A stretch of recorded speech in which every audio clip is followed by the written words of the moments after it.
Gure ikasgaia da ondasunari buruzko aurretiko analiziak eta ematen dugu bai euskeraz eta bai erderaz. Beraz, aurkezpena erderaz egingo dut, Ana Azpiri eta Santi Sánchezen partez baita, eta euskerazko lerroa Joseba Gainza eta ni neuke Ander de la Fuente ematen dugu.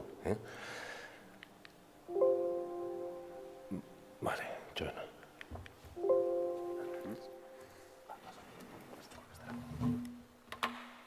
Bueno, decía, como decía antes, parece que los A2 se nos han puesto en contra para la promoción de esta asignatura, pero bueno, básicamente en esta asignatura lo que vamos a tratar de ser es evidentemente prácticos, hacer un poco como si fuera la parte de justificación o de reflexión sobre todas las asignaturas que se han expuesto antes y a las que complementa y nunca solapa, y tratar de ver un poco algunos de los pasos de lo que sería el trabajo en un proyecto de restauración que están recogidos en este concepto de la cadena de valor. Básicamente, lo que intentaremos es identificar el patrimonio sobre el que estamos trabajando. No siempre vamos a trabajar sobre un patrimonio monumental.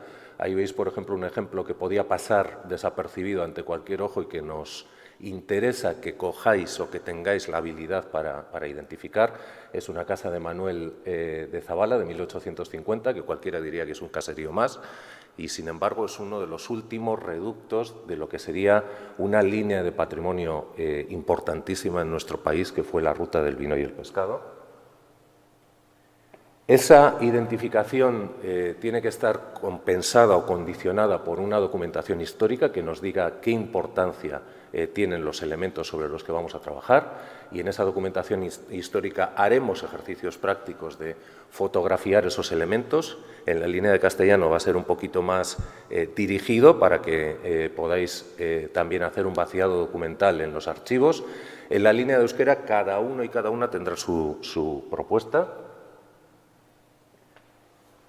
Por otra parte, haremos unas salidas de campo, en principio dos, que sería una a Punta Begoña y otra a Salinas de Añana, a visitar dos obras para analizar las patologías. Y, bueno, nos interesa documentar, fotografiar y trabajar también sobre el tema de las propias patologías que os va a explicar Joseba. Sí, una vez hecho el análisis histórico, constructivo y estructural del edificio, pasaríamos a hacer una valoración del mismo.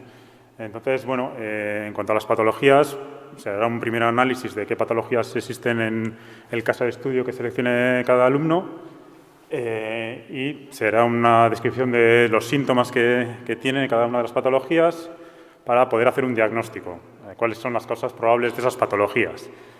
Una vez realizado este análisis de las patologías, pasaríamos a hacer una evaluación de las mismas. ¿Qué importancia tienen? Tanto a nivel de extensión como de importancia en el nivel estructural del edificio. Y por último, pasaríamos a hacer, una vez analizados los valores del edificio, a establecer unos criterios de intervención para reparar esas patologías. Hay que tener en cuenta que, dependiendo de los valores del edificio, esos criterios de intervención van a ser muy distintos también a la hora de plantear unas posibles soluciones a esas patologías. Bien, lo importante es plantear las bases para unas pautas de intervención que nosotros no marcamos, que marcan las otras asignaturas. Pero nosotros sí que queremos, en cierto modo, haceros reflexionar un poco, que no somos un James Bond de la restauración, no podemos hacer lo que queramos y cuando queramos, y esto sería una de las bases, la humildad, la transdisciplinaridad, y por otra parte la coherencia teórica y práctica que intentaréis llevar a cabo y a efecto en los proyectos que vayáis desarrollando, una coherencia constructiva. No siempre los proyectos de restauración estéticamente muy acertados son éticamente muy acertados, y veremos por qué. Una coherencia histórica también. Hoy en día es muy difícil que se repitan barbaridades como esta, pero no está de más el hacer un pequeño repaso sobre por qué se produjeron en su día y por qué esa maravillosa iglesia de San Martín de Tours se ha convertido en una especie de frasquito de perfume. Y, pues, ¿por qué no?, también una coherencia estético-compositiva, ¿no? Hay intervenciones de restauración como esta que se consideran restauración no siéndolo. Veremos entonces, bueno, en una discusión, porque esto no está todo cerrado, en una discusión qué razones llevan a pensar que esto no es una intervención correcta. Bueno, más coherencias en cuanto al uso del espacio y la función.